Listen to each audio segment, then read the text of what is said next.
Hi guys, welcome back and welcome to my channel. Hi, my name is Cassie. I'm a second year PhD student here in the UK. I study at Queen Margaret University and I am making this video just to educate you guys a little bit more on what to expect in your first year. I'm a second year PhD student, so I've got a little bit of some experience. I'd like to think so myself. After going through the first year, I think there is like 5 things that I would like to touch on, which I think as something to reflect on as you prepare to start your PhD or as you are planning to start your PhD. You should definitely watch my previous video where I talk about how you can apply for a fully funded PhD program. And then once you get that, then we can get to this video. So yeah, I'll just get right into it.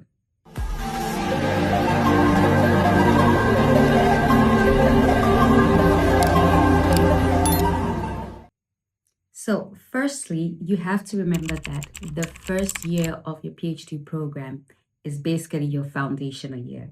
What that means is you are using this year to study and understand your topic better, redefine your research question. At this point, you would have written a proposal already when you were making your application to get into the program.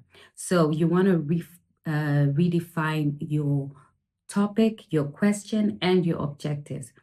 Mostly like what happened with me is I also had to write a report. So basically just rewriting the whole proposal and this time giving it more time and more details in terms of my literature review, what types of methodology I was thinking of.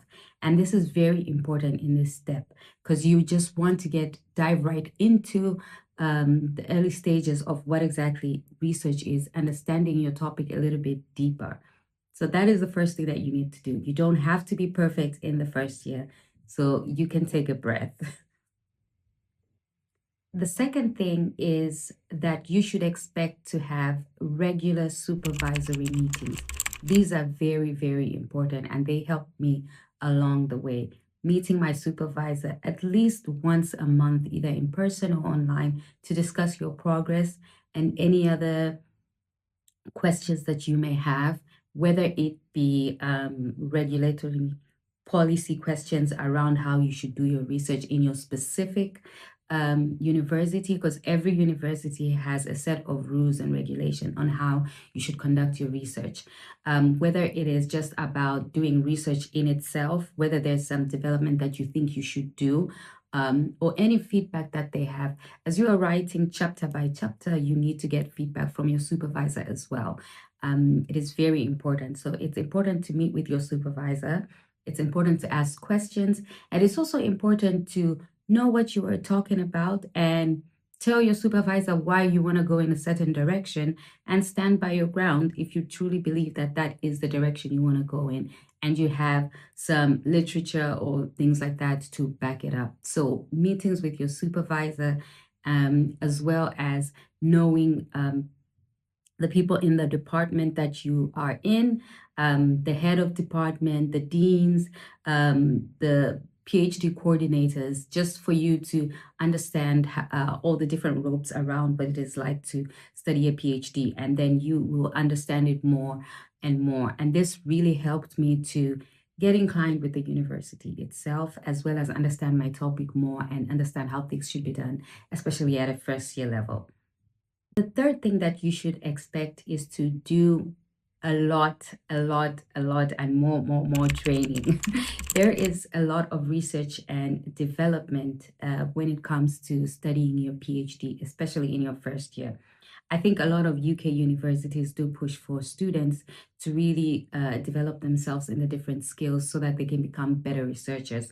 So in your first year, this is the year where you will point out and get to see from your own research and methodological study and research, you will understand what skills you need for you to be able to complete your PhD. So in my case, I needed some skills around data analysis and also understanding the different languages that are used when it comes to research writing. Here, particularly at my university, Queen Margaret, as well as just in the UK. So understanding the different writing styles, writing languages, and also understanding different data analysis methodological data analysis that I need to use. So I do have some background in using statistical analysis like R, and I need to get to a level that is a bit higher than introduction, so more advanced. So those are the different type of courses that you would have to do when you start out in your first year. It's very important you get to see which areas are going to be helpful to you to be able to write your PhD in the timely manner that you have set, as well as produce good quality work. So you should definitely expect to do some research and some developmental courses.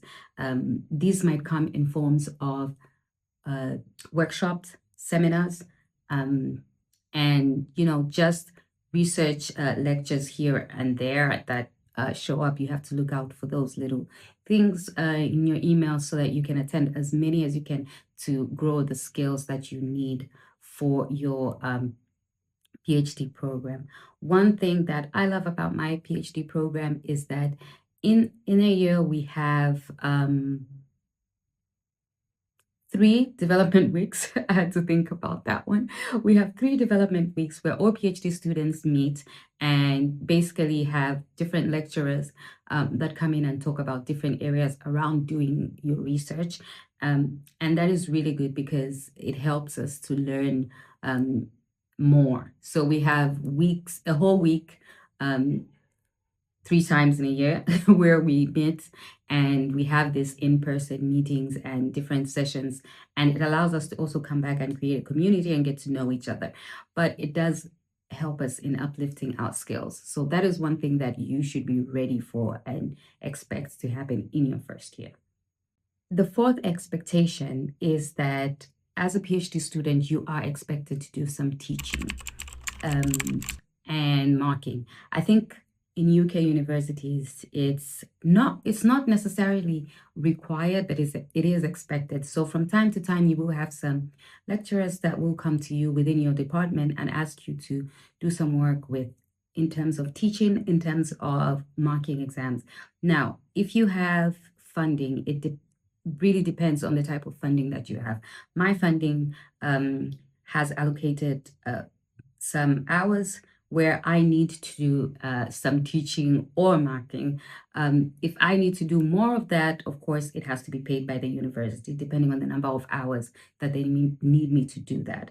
So I would say be expectant of that and be ready to do some extra work. And you have to do it simultaneously as you are doing your own research. You have deadlines within your research, but you also have to make sure that you're able to meet the deadlines within the marking or within teaching that you need to do. Now, this is very good for you, and you should really put a lot of effort into learning and understanding what it is to teach academically at this level, because you're dealing with undergrads or master students at this point. So you get a lot of experience that if you want to stay in academia after you are done with your PhD, this is the experience that you are going to need that's going to help you to then start teaching as a lecturer in the future. So you have to take it very seriously and take up the opportunity that comes your way and be able to manage the times